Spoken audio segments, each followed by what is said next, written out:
If you do any type of creative work, you've probably experienced a little bit of whiplash emotionally.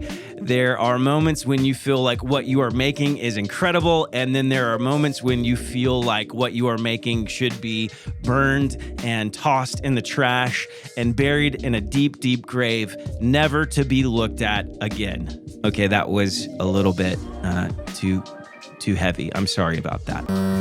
I had a guest this week on the podcast who's experienced that himself and has come out on top. His name is Gil Sandoval. He runs the Sandoval Agency, and he's had some amazing clients like Disney, like Lionsgate, like Universal. And he's done that. He's been able to get those guys because of the fact that he's stuck to his guns creatively, but it hasn't been an easy process. Listen to what Gil has to say. My wife tells me this all the time, that she doesn't understand. She doesn't understand what I do. She doesn't understand how I'm able to maintain my sanity, because I tell my wife everything. Obviously, she's my wife. And, in the same day, especially lately, right? More lately, lately, it's just been quantified by 100. But in the same day, I'll be like, oh my gosh, I am the worst at this, like to your point, I am the worst at this. And then literally in that same day, I'm like, I got it. I'm a freaking genius. I'm the man, I'm unstoppable. Dude, this is so great. This is such a genius idea. And then immediately in the next 30 minutes, it's like, what was I thinking? I'm an idiot. Oh my gosh. And it's just such a roller coaster ride. This process is not new. In fact, it's been around for a long time, and psychologists have been talking about it for decades. The first one was a guy named Martin M. Broadwell, and he called it the 4 levels of teaching. And the first level is unconscious incompetence. That's when you don't know what you don't know. And it just feels like it's absolutely amazing. Like the work you're doing is fantastic. You have this idea, you write it down, or you make a quick mock-up and you're like, this is incredible. And then the second stage, this is a little bit of the bummer. That's the conscious incompetence. That's when you look at the work you did and realize, wow, okay, this is actually pretty bad and it's gonna need a lot of work. And I don't know if I'm up for the task. Then we move on to the third stage. This one's called the conscious competence.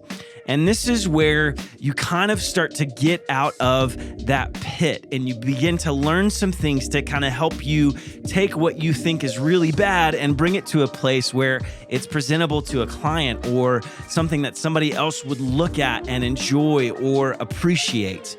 So we start to learn, we start to grow, we start to develop, and then we move on to the final stage, and that's the unconscious competence. That's where we have figured things out. We've reached the apex of our creativity for this project, and we're just able to kind of roll with it. And things become a little bit of a second nature. I know when I'm building a website, the entire process happens on the homepage. If I can just make it through the homepage, I'm going to be able to get through all the other pages way more easily. But there's a few things that are helpful in each of those stages of the process that I think would be important for you to understand. First off, in the first stage, just be patient. Don't get too excited, because the more excited you get, the bigger the drop on stage 2, right? And this comes from repetition of doing this over and over again. I know when I start to get really excited at the very beginning, that's probably a key indicator that I need to scale it back and be a little bit more realistic. On the second stage, the thing that helps in conscious incompetence when you're feeling really bad about the work that you're creating, it's important to have a little bit of a cheerleader in your corner, somebody who can look at the work that you're doing and go, you know what, it's not that bad. Because it's in those moments that you need a little bit of perspective. You need somebody who's got fresh eyes to go, you know what? If you just keep going, I bet it's going to get better. You don't necessarily need that friend that's going to give it to you straight. We all have those friends. They're not helpful in this moment in time. Okay, Daniel, you know who I'm talking to. I don't need you right now. So have somebody that's going to give you a little bit of encouragement to keep going to that third stage. And the third stage, you need a few things in your tool belt to be able to research, to be able to look, to get new ideas, to get inspiration, to kind of take what is and make it to what it should be. So I have a list of things that I go to when I am looking for things to inspire me, things to help me kind of connect the pieces together. So I go to Pinterest, I go to Dribbble. Sometimes I just Google design inspiration for whatever industry I'm trying to build something for. And then I just scroll and scroll and scroll.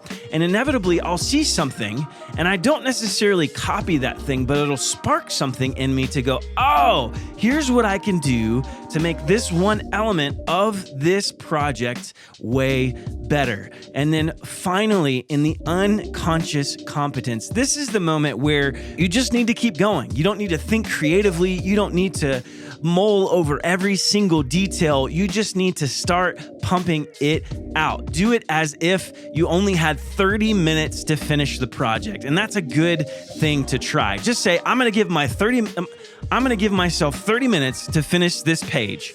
And when 30 minutes is done, I have to be done. And watch what you come up with. It's actually a fun thing to do, and it will help you to grow as a creative web designer. Hey, I hope this little bitty clip was helpful to you in this week's episode. If you want to hear the full episode with Mr. Gil Sandoval, I want to suggest that you go take a peek at selfmadewebdesigner.com. The link to the episode will be in the comments. Hey, I would love for you to subscribe to this YouTube channel and to give us a like, to give us a comment, to give me a high five in person or maybe digitally, if you will. We'll have another great video next week. Until then, if you don't quit, you win.